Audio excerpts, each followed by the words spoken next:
Okay, good morning, everyone. We're going to continue thinking about our Hero Society essay, Hero and Society essay. If you remember, we've kind of worked on our thesis statements, incorporating our theme statements into our thesis statements.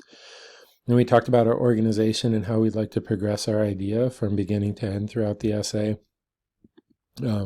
And talked about our topic sentences and what they need to accomplish, making sure they provide a purpose for the paragraph. What's the paragraph going to prove in the process of the argument, and things to avoid, all of that kind of stuff. Then I just did a quick example right here of what a topic sentence might look like and the types of things that you might think about when you incorporate in your topic sentences. This is new, so it might be worth taking a look at.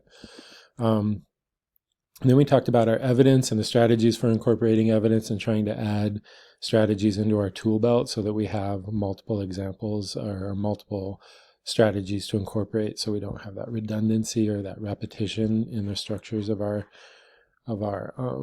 evidence. And then, of course, you have to select the evidence that best represents the idea. And that leads us to our analysis, commentary, explanation, whichever way you want to kind of think about it. But I've kind of boiled this down to the most basic expectation of what you might need to accomplish. And that's what I call the what, how, why. The what is your example? So what's your evidence? Okay. The how is how does the example you chose, so the evidence you chose, how does it represent the idea for which it was chosen? So no matter what element or what you're trying to prove or talk about, your evidence should illustrate the idea that you're trying to explain. So then you would take the time to explain how it does. Okay. And then the why is it a significant part of your argument for both the paragraph and the thesis of the essay?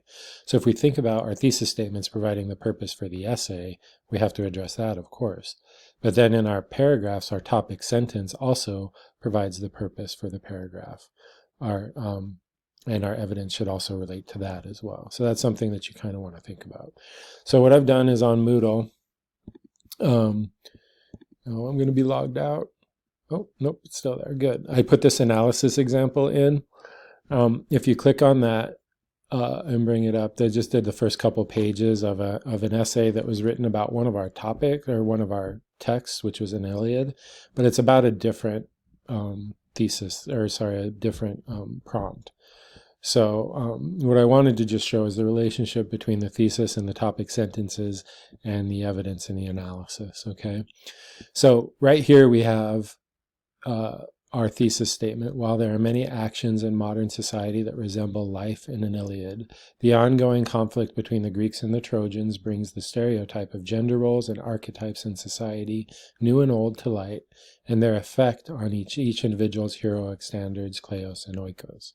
Okay, so what this is really going to do, it's going to explore stereotypes and gender roles and how that kind of influences our heroic standards. Kleos and oikos aren't important because we're just going to look at the first paragraph and we're going to think about that.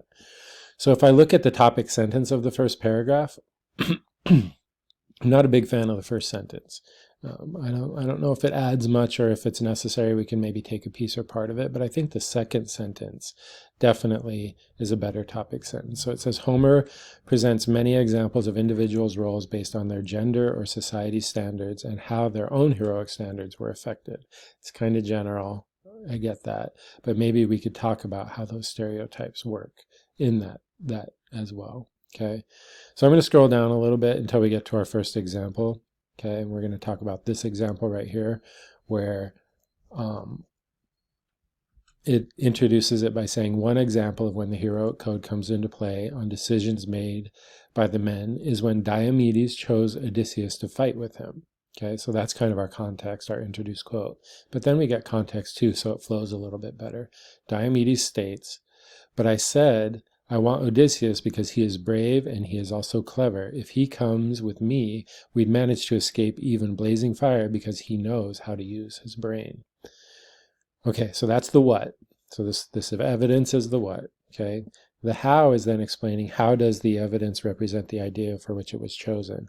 So this essay is talking about the heroic code and heroic standards, right? So the heroic code focuses on having a high standard with fellows, with compatriots, with colleagues, however you want to think of it, with other warriors on the same side.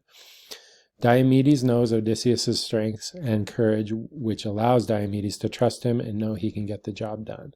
So that's how this evidence represents the idea for which it was chosen. And now we need to get to the why is it important to our argument of our paragraph and of our thesis statement.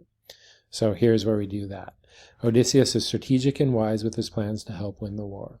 This helps illustrate how gender roles, so remember we were talking about gender roles, of men and being strong in the war is helpful to Odysseus because he proved himself as a strong hero with big heroic standards for himself and the others. Okay, maybe the analysis could be a little bit better if we think about the idea, but we are talking about in the paragraph, if we go back to this, remember, we are talking about an individual's roles based on their gender and society's standards and expectations would affect their heroic standards. And that's kind of what we're saying about Odysseus.